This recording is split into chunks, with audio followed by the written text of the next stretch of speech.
মন্ত্রী মন্ত্রী মন্ত্রী চাই, মন্ত্রী মন্ত্রী চাই, মন্ত্রী হিসেবে দেখতে চাই,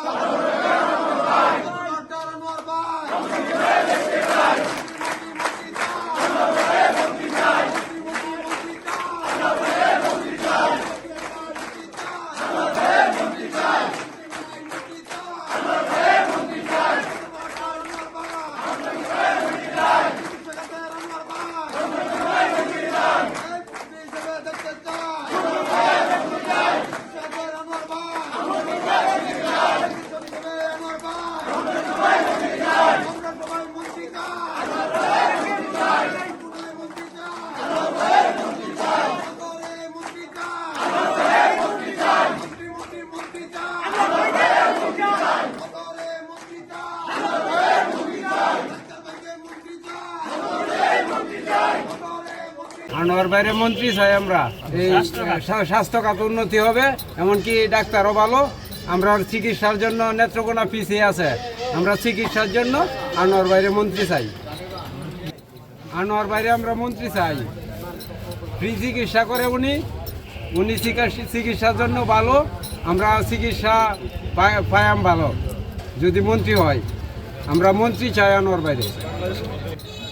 কোনার মানুষ আমরা চাই ডাক্তার আনোয়ার ভাইকে মন্ত্রিত্ব দেওয়ার জন্য, এটাই আমরা চাই।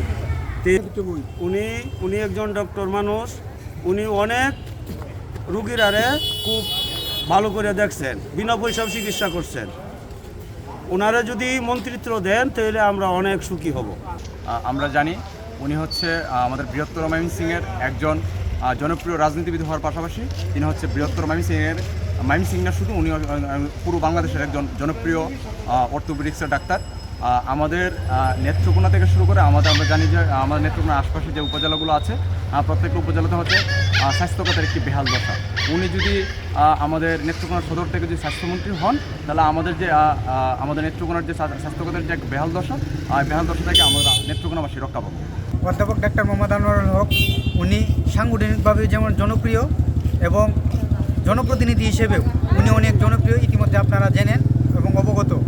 এবং তৃণমূল তথা সকল মানুষের আমাদের প্রাণের দাবি অধ্যাপক ডাক্তার মোহাম্মদ আনোয়ার মহোদয়কে আমরা মন্ত্রী হিসেবে চাই।